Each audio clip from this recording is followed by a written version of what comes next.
primero de los puntos que me gustaría abordar con vosotros es el de la propiedad de los datos médicos, ¿no? Lo que viene a manifestar que tenemos una sociedad de la información muy adelantada y hay mucha inquietud por parte de profesionales sanitarios, pacientes, sobre de quién es esa propiedad y quién puede gestionar esos datos, ¿no? Lo que propusieron en el Salud.me es que los pacientes pudieran gestionar su propia información médica y para ello proponían la creación de una plataforma de confianza donde tanto hospitales médicos como profesionales sanitarios, como los propios pacientes, evidentemente, pudieran gestionar y disponer de esos datos. Empiezo contigo, Pau, que te tengo enfrente. Yo pienso que la propiedad de los datos médicos, al final, como paciente, ahora hablo como paciente, no como profesional, los datos médicos son míos, son pruebas de laboratorio que me han hecho a mí, son pruebas de radiodiagnóstico que me han hecho a mí. Entonces yo creo que en ese sentido no lo tenemos muy claro del todo. Claro, la propiedad es mía como paciente, es decir, la historia médica es del paciente. Pero ahora aquí viene el problema, que cuando un paciente quiere pedir su historia, en cualquier hospital surge siempre el quiere pedir la historia, nos quiere denunciar. Y ya hay ahí como un poco de mal rollo, pero en principio no tendría el por qué, ¿no? Vamos, yo pido mi historia porque quiero saber qué es lo que realmente me están haciendo o qué es lo que realmente... Yo no hace mucho tuve un familiar ingresado y cuando el médico pasaba visita y le explicaba tal, pues entre que muchas veces los médicos a la hora de comunicarse con los pacientes tampoco hay alguno que no tiene demasiada empatía y que los pacientes entienden lo que entienden, después me comentaban a mí, como saben que eres profesional, oye, me ha dicho que tengo un bichito, pero no lo tengo muy claro, que me van a hacer un tag. Ay, pero ¿por qué te van a hacer un tag? Ay, pues no lo sé. Y claro, te marean tanto que al final decías, pues pide tu historia y miramos a ver qué es lo que te están haciendo, qué es lo que... Ay, pero es que si pido la historia me van a decir que no sé qué y no me la darán y no sé cuántos. Y dices, ostras, es tu historia, son tus datos, ¿por qué no la vas a poder pedir? Pues eso es lo que creo que no está demasiado claro del todo, pero mi parecer es que los datos son del paciente, porque es lo que le están haciendo al paciente. Lo que es lógica es la inquietud que existe ahora mismo en el colectivo de pacientes por saber qué va a pasar con esa información. Claro, hay una cosa que está clara, puede ser que en muchos casos esa información no se comparta por no sé qué tipos de miedos por parte de los médicos y lo que es la institución de salud. Pero claro, lo que sí que tenemos que tener en cuenta es que el paciente necesita una información que, como nos dice Pau, una información que encima es referente a lo que nos pasa. Y es posible que cierta información, no sé si toda o por lo menos la justa, es importante que la puedan compartir y tener, porque eso ayuda a generar más tranquilidad, a generar más conocimiento, que son muchos de los problemas que suelen suceder, sobre todo en los primeros casos, cuando, por ejemplo, uno ingresa a un hospital, tiene una enfermedad, no sabe. El no saber, el tener una incógnita constante durante un tiempo prolongado, yo creo que no es positivo para la cura de un paciente ni para el entorno. Se genera nerviosismo. Y puede ser que algo así, una plataforma de este estilo, donde tú puedas comprobar cierto tipo de datos, que muchas veces hay datos que no sabremos ni interpretar, pero podría generar o se podría dar un clima más de confianza que puede ser muy positivo para la mejora de la situación y puede ser que el paciente. Bueno, yo creo que el hecho de tener los datos, yo pensando como paciente, como si fuera usuario, para mí sería esencial, ¿no? Sobre todo pensando en situaciones a lo mejor, por ejemplo, críticas, donde, pues, yo porque sufro un pequeño trastorno cardíaco y tal, pues el hecho de saber que mi información, no solamente yo puedo disponer de ella, sino que el médico o el cuadro en ese momento de urgencias que, por ejemplo, pues vaya a tomar mis referencias, tenga la información, porque a lo mejor no se la puedo transmitir yo, ¿no? Por mi situación, porque no hay familia ahí, etcétera, etcétera. Con lo cual creo que esa centralización de la información, que luego se puede volcar hacia bidireccionalmente, evidentemente la privacidad está entre el paciente y el sistema, ¿de acuerdo? Yo creo que es útil. Creo que de alguna forma todos los problemas que comentabas, que es cierto, ¿no? El tema de la desconfianza por la denuncia, ¿no? Es decir, entramos un poco en el sistema americano, ¿no? Es decir, tal cual. Yo creo que tiene un poquito que desaparecer ¿En qué sentido? Pues yo creo que por el propio hecho de la transparencia, ¿no? Del y sistema. al final, como paciente, a los pacientes lo que ves que más les angustia es la sensación de no me están diciendo la verdad. Porque a lo mejor les visitan varios médicos, pasan visita a varios médicos y cada uno pues tiene su punto de vista o su opinión.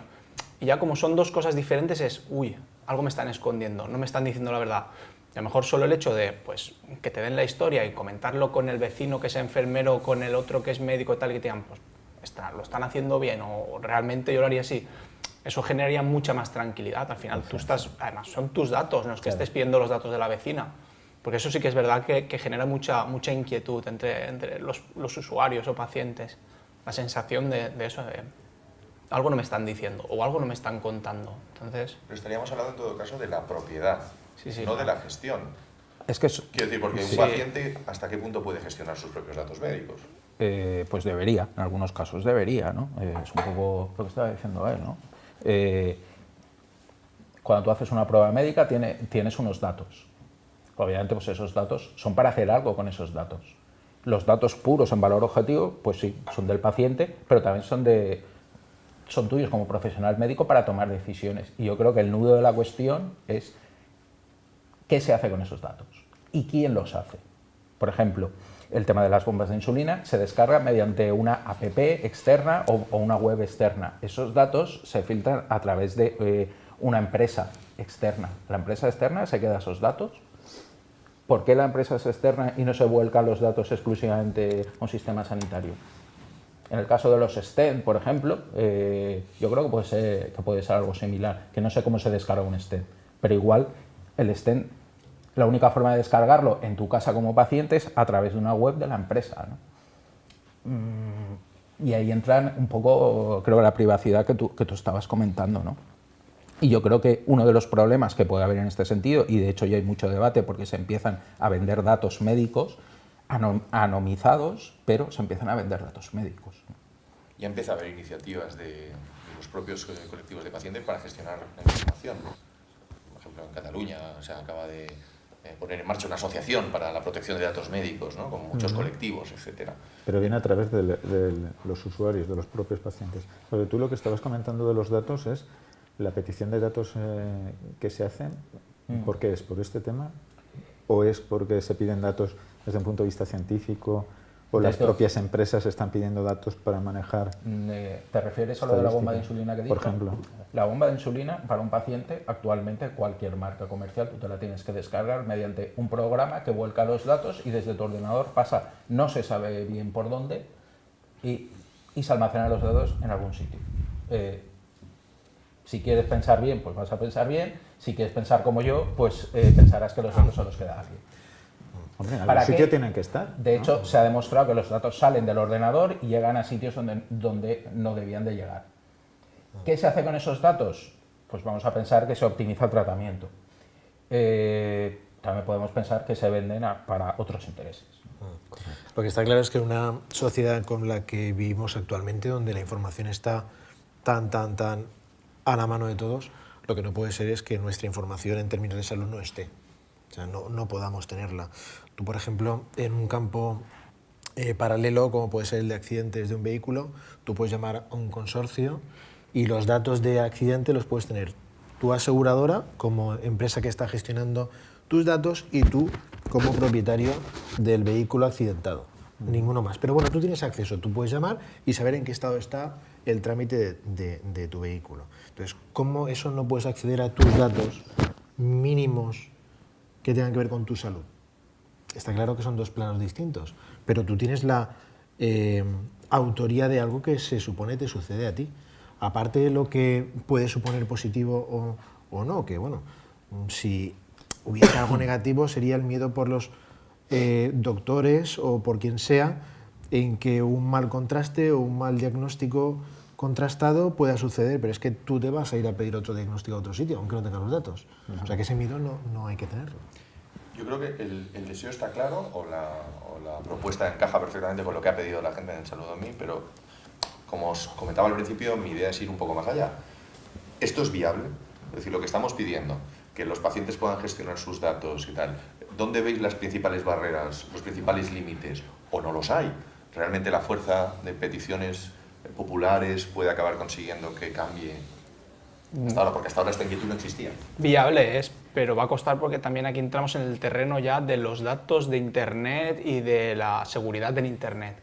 Porque todo lo que hay en Internet es de todos, queramos o no. Ahora hace poco salió Yahoo, que les han hackeado la cuenta y han robado no sé cuántos números de tarjetas de crédito. Entonces, claro, ahí ya entras en un terreno muy peligroso de decir, vale, yo puedo gestionar mis datos de salud rápidamente, me parece perfecto, pero ¿quién puede acceder a esos datos de salud? O sea, es peligroso en ese sentido de que hackers o cualquier cosa, o como bien decía Dani, empresas que les interesan tener datos médicos, porque al final hoy en día el poder está en los datos, cuantos más datos tengas, más poder tienes. Entonces ahí empieza un poco también, es un terreno un poco escabroso, como poderse se puede, pero es complicado en este sentido. Pau, pero ya estamos ahí, quiero decir, ya estamos ahí. Sí, Estamos ahí y eso es algo que tenemos que vivir con ello. El tema del dato, el tema de la supuesta seguridad online, pero existe el Big Data y aunque esos datos no los tengamos nosotros, ya por ejemplo empresas como Google están generando esa información por otro lado y es pública. Es decir, ya se están haciendo encuestas de búsqueda para ver cómo está una población a nivel de salud y no están tocando los datos físicos, Claro. Supuestamente. Entonces, si está ahí, lo que tenemos que hacer es eso, aprovecharlo cara al paciente, porque lo que está claro es que estamos en la época del paciente y del usuario. Si no, no tiene ningún sentido. Estamos hablando que Internet es la era del usuario, pero en salud no. Un poco extraño. Sí, vamos un poco Ese atrás. contraste a Muy mí me extraño. llama muchísimo la atención. Yo no sé si, aparte de todos estos temas, yo coincido con lo que tú dices, Rafa, porque de alguna forma, desde un punto de vista administrativo, el propio sistema, cuando uno realiza documentación, haces Hacienda, la declaración, cualquier tipo de... Cada vez se te está exigiendo ya, no solamente que tengas un password, sino que tengas una firma electrónica, Exacto. que tengas ya, digamos, una serie de elementos que te conducen a que haya una cierta seguridad. Evidentemente no hay nada seguro en Internet, pero para eso existe, digamos, la legalidad, ¿no? La cuestión legal, que es un tema que a lo mejor pues, necesitaríamos un apoyo en ese sentido, que alguien nos dijese, oye, pues mira, para poder hacer esto existen unas ciertas garantías, para que de alguna forma el paciente, el usuario esté tranquilo, ¿no? Es decir, yo lo que quiero es una tranquilidad, ¿no? A mí me da más tranquilidad poder tener acceso a mi información, ¿de acuerdo?, que a no tenerla. Y eso es un aspecto que para mí es fundamental. Pero hay sitios en España que ya puedes acceder con tu carpeta de salud, que se suele llamar, ¿no? Entras con tu número SIP o con una clave de acceso que te han dado y ahí puedes acceder, como decía Pau, a tus analíticas, a tus pruebas, a tu historia realmente. No a toda, no al 100%, pero sí que puedes acceder realmente a un porcentaje muy alto. ¿Cuántos de esos sitios hay ahora mismo? Muy pocos en España. En Cataluña hay algún sitio, en la Comunidad Valenciana hay alguna experiencia en algún área muy concreta y en algún sitio más, Galicia me parece que también, pero no está generalizado. No está generalizado.